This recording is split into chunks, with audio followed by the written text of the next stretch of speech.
itu mengerucut kepada apa yang bisa disebut dengan 3P ya. 3 pemalsuan. Ya, pemalsuan nasab, pemalsuan sejarah, dan pemalsuan makam. Dari 3P itu Allah mengungkap sesuatu yang mungkin tidak disangka-sangka oleh warga Nahdliyin, yaitu masalah akuisisi Jam'iyah Thariqah, ya, Jam'iyah Tariqatin.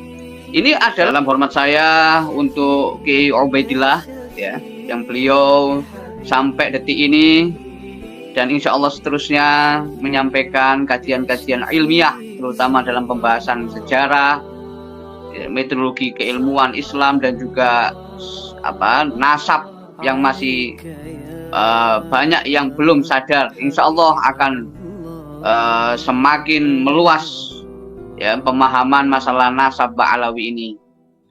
Dan juga Pak Yusuf yang juga memberi kepercayaan saya untuk tetap diskusi di sini. Ini saya merasa senang sekali ya, karena kajian keilmuan masalah nasab ini bukan kajian keilmuan yang sempit, tetapi merupakan kajian keilmuan yang memiliki cakupan luas ya, tidak hanya menyangkut nasab Ba'alawi, tapi juga di situ persoalannya menyangkut nisbah ya, menyangkut hubungan dengan baginda Nabi Muhammad SAW. Jadi karena persoalannya menyangkut Nabi, maka yang kita perhatikan di sini bahwa perjuangan kajian ilmiah masalah nasab ini ya pahalanya sama dengan kita memperjuangkan ya kebenaran dan keabsahan nasab seseorang kepada Nabi. Kalau seseorang menyebarkan hadis atau perkataan Nabi yang dalam tanda kutip ya, yang disebut palsu, itu merupakan dosa dan menyakiti Nabi. Bagaimana kita menyebarkan nasab yang dinisbatkan kepada Nabi dan nasab itu palsu? Tentunya ini akan berat pertanggungjawabannya. Dan sedikit orang yang bisa dan berani mengambil resiko dalam hal ini. Ya, memasuki tahun 2025 ya, masih kita mendiskusikan masalah yang yang belum selesai di lintas masyarakat, tapi selesai di lintas keilmuan. Ya, untuk keilmuan kita sebut sebagai ini sudah selesai, tetapi karena butuhnya sosialisasi, kita anggap kajian ini bagian daripada pendalaman, penajaman, dan juga sosialisasi. Ya, bertolak dari kecurigaan beberapa ulama yang tidak terkatakan, kemudian kecurigaan Kiai Imad yang terkatakan, kemudian terwujudkan dalam narasi, ya, di mana beliau meragukan munculnya sosok yang bernama Alawi dalam teks-teks nasab maupun sejarah, ya, maupun kitab-kitab turos, ya, keilmuan dalam Islam, itu di mana dianggap kok baru muncul pada tahun 651, ya, kok jauh sekali baru kemudian viral ya oleh Ali Asakron, dikatakan sebagai sesuatu yang ijma, disebut sebagai sesuatu yang tidak perlu diperdebatkan, ya, seolah-olah mereka harus percaya, dan kemudian sampai kepada generasi kita yang kitanya tidak persoalan tahu dan tidak tahu, tapi persoalannya adalah kita husnudzon, tidak tahu sumbernya di mana, tapi generasi kita hanya menjadi menjadi penerima berkas para pendahulu, yang berkas itu belum bisa dikatakan sahih, ya. Nah, ini yang kemudian bukunya Kiai Imad itu ya muncul dalam representasi ulama Nusantara. Ya, ini yang menurut saya Kiai Imad berani dan juga representatif untuk mengatakan yang yang menggugat itu adalah ulama Nusantara, bukan hanya Kiai Imad. Ya, yang sebelumnya yang lain-lain itu melalui ya dalam tanda kutip ya, entah itu disebut basiroh ya, entah itu disebut pendekatan antropologi, bagaimana perilaku orang-orang yang dianggap menyimpang dari para oknum-oknum Ba'alawi itu, kemudian muncul satu paket gagasan ilmiah yang diperkuat oleh para ulama dan juga para akademisi. Ini yang menarik, sampai-sampai para antitesis yang dicoba yang disampaikan oleh para pembantah itu semuanya bisa dijawab oleh Kiai Imad dan juga para para pemikir, para ilmuwan yang sepaham dengan Kiai Imad, bahwa narasi masalah antitesa yang disampaikan untuk membantah Kiai Imad ternyata tidak bisa disebut sebagai konsisten atau disebut sebagai koheren. Ya, setelah fokus persoalan garis keturunan Nabi itu tidak bisa dijawab, otomatis persoalan-persoalan yang lain tidak memberikan arti, karena inti atau substansinya adalah garis keturunan Nabi. Setelah itu diperkuat dengan adanya variabel-variabel yang lain. Apa itu? Ya, sampai tahun 2025 ini itu mengerucut kepada apa yang bisa disebut dengan 3P ya.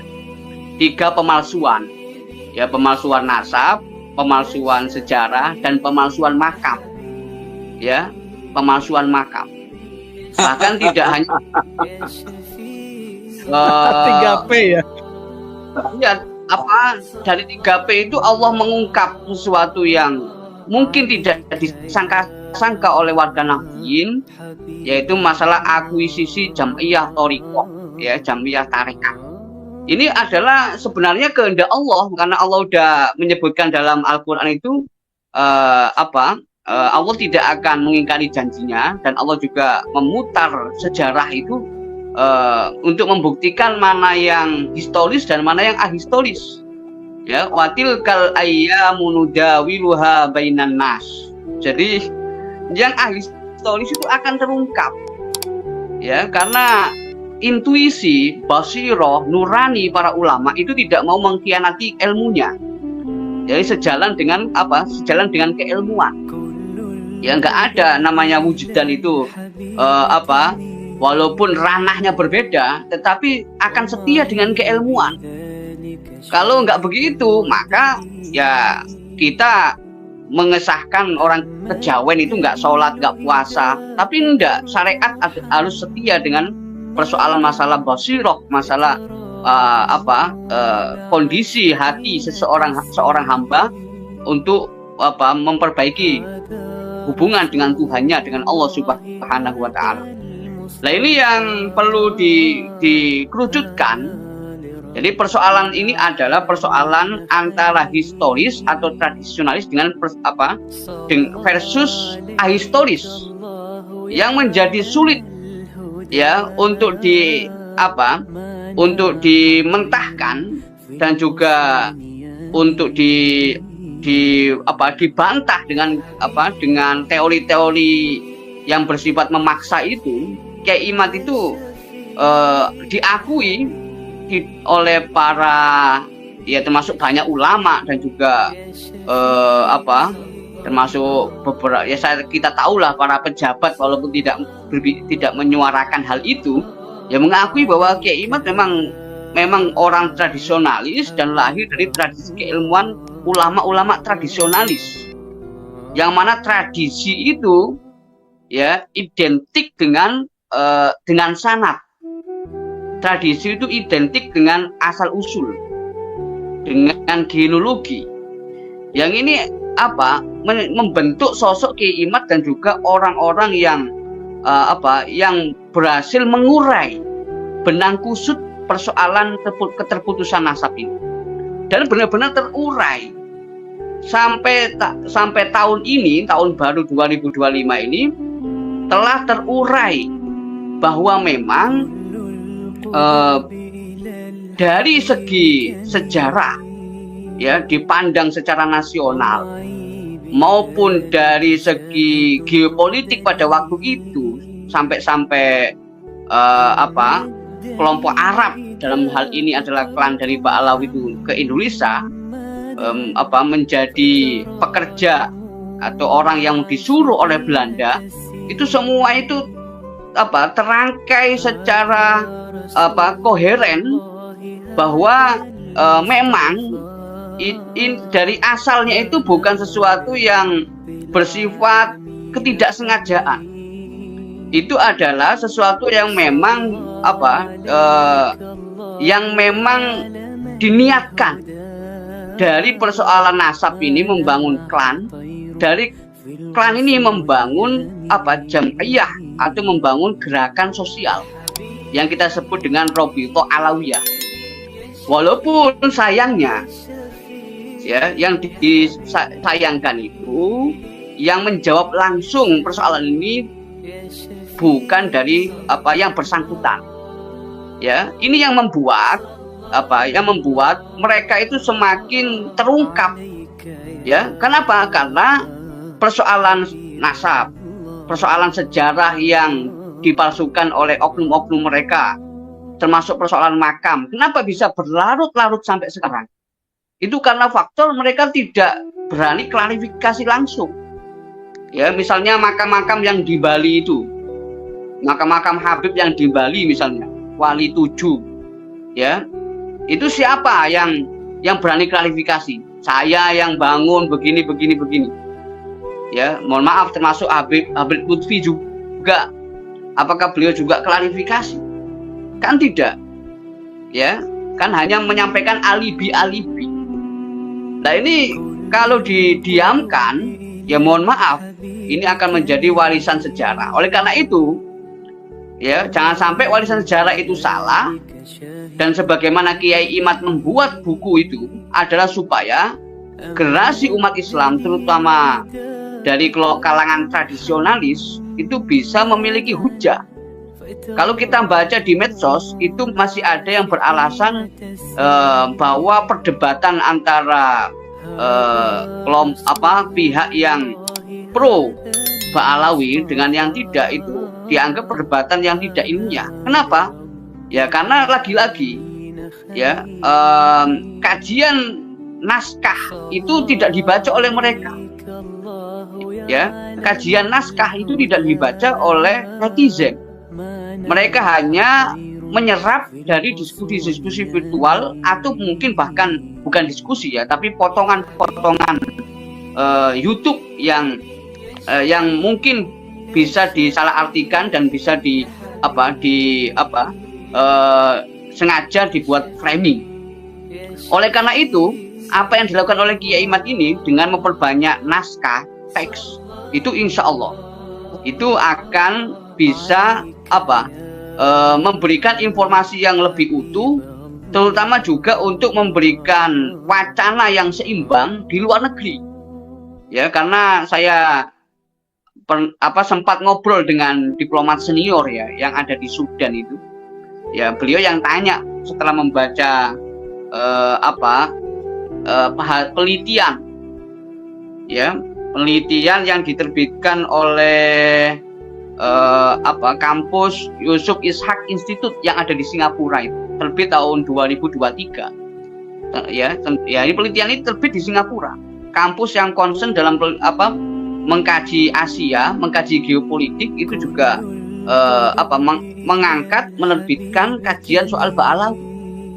Ya, itu apakah ada semacam gerakan transnasional ya dalam fenomena RA itu, Robito Alawiyah itu, ataukah hanya Robito Alawiyah itu pragmatis, hanya ingin bisa mendapatkan fasilitas dari mengaku sebagai keturunan Nabi itu. Oleh karena itu buku ini saya berharap itu sudah tidak memperbanyak persoalan perdebatan, artinya sudah final. ya sudah final. Tinggal bagaimana gerakan sosial ini yang kemudian bisa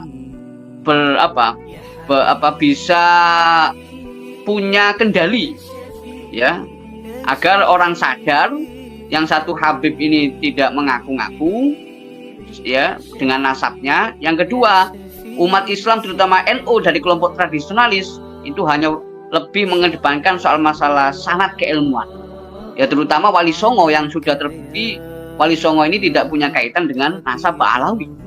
Nah, ini akhirnya jelas bahwa cover yang ada dalam buku Kiai Imad itu representatif memang ulama Nusantara yang lahir dari tradisi keilmuan ulama Nusantara sejak masa Wali Songo dan juga pra Wali Songo sampai bersambung kepada asal usulnya dari berbagai negara di Arab, ya, termasuk juga di Persia sampai bersambung kepada Nabi Muhammad SAW. Jadi ini pembuka dari saya, ya. Jadi sebelum saya tutup pembukaan saya ini, saya ingin menggarisbawahi bahwa eksklusivitas dari kalangan Ba'alawi ini menunjukkan mereka bukan pewaris ulama Nusantara. Tentu yang sudah sering mengkaji persoalan sosiologi Islam di Indonesia, termasuk antropologi, akan paham kenapa kok ada eksklusivitas. Mungkin akhir-akhir ini saja, mungkin pakai peci-peci hitam dan sebagainya, berusaha untuk berbaur dan lain-lain, itu adalah, ya, bukan suudzon, ya, adalah dalam rangka untuk mencari perlindungan, ya, ya. Walhasil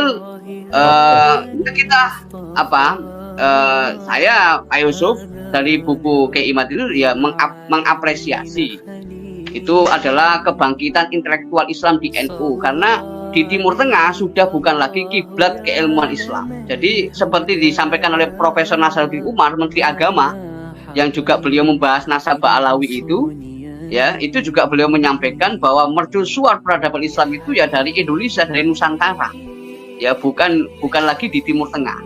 Timur Tengah sudah susah untuk dilihat sebagai negara. Sekarang ini lihat bagaimana Suriah itu, ya, Suriah yang keadaannya sangat complicated, presidennya sampai kabur itu dan seterusnya, ya. Tentunya ulama Nusantara ini harus bisa menjaga sejarahnya, kecintaan kepada para pendahulunya yang telah berjasa, ya, baik dalam penyebaran Islam maupun kemerdekaan. Jangan sampai putus dengan sejarahnya. Kalau putus, apa yang terjadi? Ya, terjadi, mohon maaf, ya, akan seperti negara-negara di Arab, ya. Ini Pak Yusuf. Jadi ini antara kelompok historis dan ahistoris. Kalau dulu HTI kelompok ahistoris, sekarang Ba'alawi. Ya, terima kasih Pak Yusuf. Oh ya, itu bukan dubes, ya. Mungkin saya tidak menyebut namanya, tapi diplomat senior sekali dan sudah pulang, sudah pensiun. Itu ia melihat memang masuk akal dari gejala-gejala perilaku, ya, termasuk gerakan sosial yang bersumber dari mereka, ya, itu kemudian mengiyakan dan mengakui kehebatan Kiai Imaduddin Usman. Ya, ini kan ini diplomat, artinya ASN itu tidak berbicara hal-hal yang seperti ini karena akan punya dampak yang barangkali pada karir. Tetapi iya, mereka itu tahu.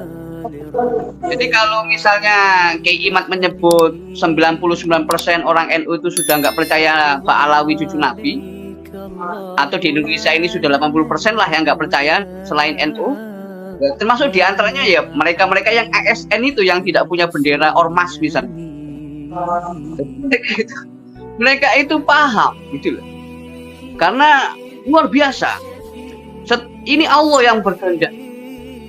Ketika pidato, mohon maaf, dawir itu yang secara kasar itu beredar dan sebagainya.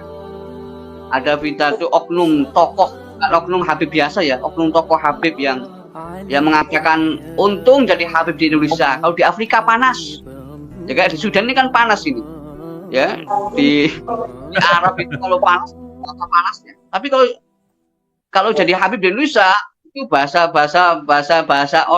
orang tersebut ya, oknum tokoh dari Habib itu dalam perbincangan internal yang viral di media sosial itu antar sesama tokoh Habibnya itu untung jadi Habib. Kalau di Afrika itu aduh panas katanya.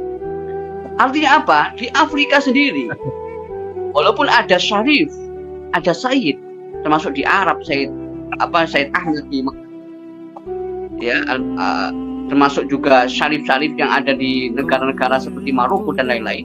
Ya mereka tidak bangun gerakan, mohon maaf, seperti Robito Alawiyah, membangun organisasi sampai punya gerakan masif seperti itu. Apalagi sampai dijadikan sebagai identitas. Jadi termasuk di Sudan ini nggak ada orang mengatakan kali dari kalangan cucu Nabi, nggak ada. Ya, mereka itu menghormati ulama, ya, yang tahu cucu Nabi, yang nggak sampai disebar-sebarkan, dan itu memang menunjukkan ketawaduan. Jadi mestinya kalau orang itu memang betul-betul cucu Nabi itu, ya mestinya itu adalah jangan sampai dia itu tidak bisa menjadi teladan. Oleh karena itu menyembunyikan silsilahnya itu tidak diumumkan, dan dia berusaha untuk menunjukkan sifat yang ya seperti ulama. Ya, kalau bukan ulama siapa lagi yang mengkasih contoh sifat tawadhu? Nah ini yang kemudian di Indonesia ketika sudah kuat menjadi gerakan sosial seperti itu, punya cabang-cabang sampai ke bawah, itu yang membuat mereka itu ya bisa banyak menyalahgunakan. Oke, Ya, banyak baik.